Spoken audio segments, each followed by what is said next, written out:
Hello friends, this is के गुरु। I am trainer for spoken English. Friends, आज मैं आप लोगों को बहुत ही मोस्ट इंपॉर्टेंट चीज बताने जा रहा हूँ स्पोकन इंग्लिश में। ठीक है फ्रेंड्स, अगर आपको विश्वास है तो मेरे बोर्ड पे देख सकते हो, ढेर सारा मैटर मैंने आप लोगों को लिख रखा है और मैं एग्जाम्पल के थ्रू बताने जा रहा हूँ क्या इंपॉर्टेंट है आप लोगों के लिए। जैसे कि फ्रेंड्स, आप लोग बातचीत में करते हो कि सीता घर पे क्या कर रही होगी, तो वो खेल रही होगी। मम्मी क्या कर रही होगी, तो मम्मी खाना बना रही होगी। पिताजी क्या कर रहे होंगे, पिताजी इस समय घर पर आराम कर रहे होंगे। राहुल कहाँ कहाँ होगा, तो वह मैदान में खेल रहा होगा। फ्रेंड्स, रहा होगा, रही होगी, रहे होंगे, रहा होगा, इस टाइप का जब सेंटेंस आता है तो आप इसको इंग्लिश में कैसे बनाओगे, वही चीज आज मैं आप लोगों को बताने जा रहा हूँ। वो भी कई टाइप से बताने जा रहा हूँ। अगर आपको विश्वास में मेरे वीडियो को अंतिम तक देखना, मैं कई टाइप से आप लोगों को बताऊंगा इसमें। ठीक है, तो मैं कुछ पहले स्ट्रक्चर बता दे रहा हूँ, इसको आप बनाओगे कैसे। ठीक है, जो सेंटेंस को पहचानने का तरीका है कि रहा होगा, रही होगी, रहे होंगे, रहा होगा, लास्ट में लगा रहेगा। ठीक है, दूसरा चीज कि आप इसको बनाने के लिए क्या करना है कि सब्जेक्ट लगाना, विल बी और शैल बी के यूज करना, वर्ब का फर्स्ट फॉर्म आईएनजी जोड़ देना आपको। ठीक है, फिर से मैं बता दे रहा हूँ कि सब्जेक्ट लगाना, will be, shall be, verb का first form, object and other word आपको लगाना है। ठीक है, अब जैसे कि देखो, अब शैल बी विल बी हो गया, तो अब किसके साथ लगाना है, आई और वे के साथ क्या होता है कि पहले पहले वाली बुक में, पहले पुरानी जो बुक थी हमारी, उसमें क्या होता है, आई और वे के साथ शैल का यूज होता है, और बाकी के साथ क्या करना है, विल का यूज करना है। जैसे he will be, she will be, they will be, Rahul will be, Geeta will be, Sita will be. ठीक है, इस तरह से आपको विल का यूज करना है, और बाकी साथ क्या करना है, आपको शैल बी के यूज करना है। लेकिन क्या करना है, स्पोकन इंग्लिश में सब चलता है, सब चलता है, विल बी, तो इसको आप डजंट मैटर। ठीक है, चलिए मैं आपको एग्जांपल बताता हूँ कि वह मेरे ख्याल से ये आपको फिर से देख लीजिए कि रहा होगा, रही होगी, रहे होंगे, सब्जेक्ट है, विल बी है, शैल बी है, वर्ब का फर्स्ट फॉर्म है। ठीक है, अब सेंटेंस है कि वह बाजार में सब्जी बेच रहा होगा। तो इसको बताने के लिए पहले मैं इसको हटा दे रहा हूं, आप इसको ध्यान से देख लो और स्क्रीन शॉट लेकर। ठीक है फ्रेंड्स, जैसे कि पहला एग्जांपल है कि वह बाजार में सब्जी बेच रहा होगा। तो वह का अंग्रेजी क्या हो जाएगा, वह का आपको लिख देना है, वह का अंग्रेजी लिखना है ही। ठीक, और उसके जैसा कि मैंने आपको बताया था, will be shall B use करना है, तो आपको यूज करना है ही विल बी। यहां तक हो गया। ठीक है, अब उसके बाद क्या करना है, बेच रहा होगा, बेचना का होता है सेलिंग, यानी कि SELLING, he will be selling, SELLING, he will be selling. ठीक, बेच रहा होगा, कहां बेच रहा होगा, मार्केट में, और क्या बेच रहा है, सब्जी बेच रहा है। ठीक है, सब्जी, he will be selling vegetable. ठीक, he will be selling vegetable, कहां बेच रहा है उसको आप लास्ट में लिखो, इन द मार्केट।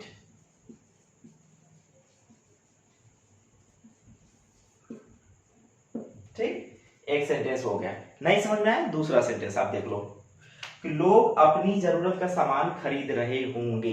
लोग अपनी जरूरत का सामान खरीद रहे होंगे, तो the people will be buying their needed things. देखो, मैं लिख के बता रहा हूं, लोग यानी द पीपल। ठीक, अब हेल्पिंग वर्ब आपको लगा देना है, विल बी। खरीदना का आप जानते हैं, बाय, BUY, बाय, आईएनजी जोड़ दो आप, दे विल बी बाइंग। जरूरत वाली सामान को नीडेड थिंग्स बोलते हैं, NEED, नीडेड थिंग्स। ठीक, यहां तक हो गया। They will be buying their, sorry mistake हो गया, थोड़ा सा देयर लगा दीजिए, देयर नीडेड थिंग्स, लोग अपनी जरूरत का सामान खरीद रहे होंगे। देयर हम इसलिए लिखा है क्योंकि ये प्लूरल है, जैसे कि आई के साथ माई, दे के साथ देयर। ठीक है, ये प्लूरल है इसलिए देयर करें, ही के साथ हिज लगाते हैं। लोग अपनी जरूरत का सामान खरीद रहे होंगे, ये भी हो गया। ठीक, वे उससे मेरे, दे। ठीक, विल बी के यूज करना है, दे विल बी, बात करना हो जाएगा talking, they will be talking to him, they will be talking to him, यानी उससे, किसके बारे में, मेरे बारे में, अबाउट मी। आई होप कि 3 सेंटेंस मैंने आपको बता दिया। फिर से आप देख लो कि वह स्कूल जा रहा होगा, तो वह का अंग्रेजी क्या हो जाएगा, ही। आपको क्या लगाना है, helping verb will be, he will be going, कहां जा रहा होगा, to school, he will be going to school. ठीक, चपरासी स्कूल में घंटी बजा रहा होगा, तो चपरासी का क्या हो जाएगा, the peon will be ringing, ठीक, the peon will be ringing the bell, ठीक, कहां पे, स्कूल में, in the school, the peon will be, फिर मैं लिख दे रहा, the peon will be ringing the bell, ठीक, इन द स्कूल। हो गया, आई होप कि ये समझ में आया होगा। और मैं आप लोगों को कुछ एग्जांपल देखो, निगेटिव और इंटरोगेटिव में बता दे रहा हूं, ठीक है, ध्यान से आपको देखना उसको। वह बाजार में सब्जी नहीं बेच रहा होगा, तो ही विल नॉट बी, आपको कर देना, he will not be selling, क्या बेच रहा होगा, सब्जी, तो he will not be selling vegetables, कहां बेच रहा होगा, in the market, he will not be selling vegetable in the market, ठीक। क्या कबाड़ी पुराना सामान खरीद रहा होगा, कबाड़ी को बोलते हैं जंक डीलर, ठीक, पुराना सामान को ओल्ड गुड्स, ठीक। तो अब क्या से बना हुआ, क्या करेंगे, क्या करेंगे, हेल्पिंग वर्ब जो सहायक क्रिया होता है उसको हम पहले लिखते हैं, यानी विल से, विल, उसके बाद सब्जेक्ट कौन है हमारा, कबाड़ी, यानी कि the junk dealer, will the junk dealer. अब उसके बाद विल बी हम लगाते थे, बी हम आगे लगा देंगे सब्जेक्ट के बाद, तो will the junk dealer be, खरीदना, मतलब सॉरी, खरीदना का हो जाए परचेजिंग, तो परचेज कर रहा है, क्या कर रहा है, ओल्ड गुड्स, पुराना सामान, ठीक है। तो ये आपको दो समझ में आ गया होगा। तीसरा एग्जांपल आप देख लो, क्या उन दोनों भाइयों में झगड़ा हो रहा है, झगड़ा होता है क्वेरल, ठीक है, QUARREL, क्वेरल। अब उन दोनों भाई में, दोज टू ब्रदर्स, अब देखो क्या से बना हुआ, इसलिए हम विल से बनाएंगे, will those two brothers be, क्योंकि विल बी हम लगाते हैं, तो विल यहां लगाए, सब्जेक्ट लगाए, उसके बाद बी लगा दे, ठीक। उसके बाद झगड़ना है, quarrelling, will those two brothers be quarrelling, झगड़ा कर रहे हैं।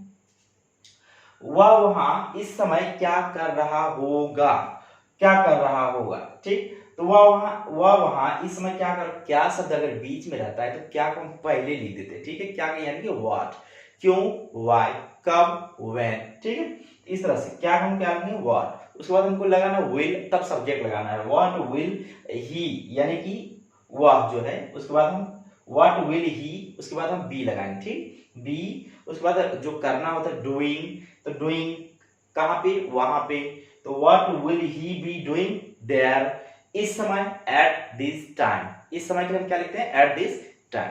आई होप समझ में आ रहा होगा। चलिए, वे दोनों भाई आपस में क्यों झगड़ा कर रहे होंगे, तो अब क्यों शब्द देखो बीच में दिया हुआ, तो क्यों का अंग्रेजी हम पहले लिखे व्हाई, तो व्हाई विल, ठीक, ये हमारा हेल्पिंग वर्ब है। अब देखो दोनों भाई, यानी दोज टू ब्रदर्स, यहां तक हो गया। अब उसके बाद हमारा जो विल के साथ बी लगता है हमने लगा दिया, ये हमारा वाई हो गया, उसके बाद इंट्रोगेटिव हो गया, उसके बाद हेल्पिंग वर्ब, उसके बाद सब्जेक्ट में आ रहा है दोज टू ब्रदर्स हो गया, उसके बाद बी लगा दिया, ठीक, बी, उसके बाद झगड़ना यानी क्रिया है हमारा क्वेरलिंग, और विद ईच अदर का मतलब होता है जब दो लोग बात करते हैं तो ईच अदर, और दो से अधिक होता है तो हम वन अनदर का यूज करते हैं, हम वो अगली वीडियो में आपको बता देंगे, ठीक। मैं आपको फिर से बता दे रहा हूं कि जैसे आई के साथ अगर हमको लगाएं तो आई शैल नॉट बी, ठीक, वी अगर आ जाए सब्जेक्ट तो वी शैल नॉट बी, तुम आ जाए तो यू विल नॉट बी, ठीक, they will not be, he will not be, she will not be, it will not be आपको यूज करना है, राहुल will not be। लेकिन क्या होता है स्पोकन इंग्लिश में आप सबके साथ will not be, will be इसका यूज करेंगे तो कोई दिक्कत के साथ आप will not be, will be का यूज कर सकते हैं, ठीक है। Thanks for watching my video, I will meet you in next video with new trick.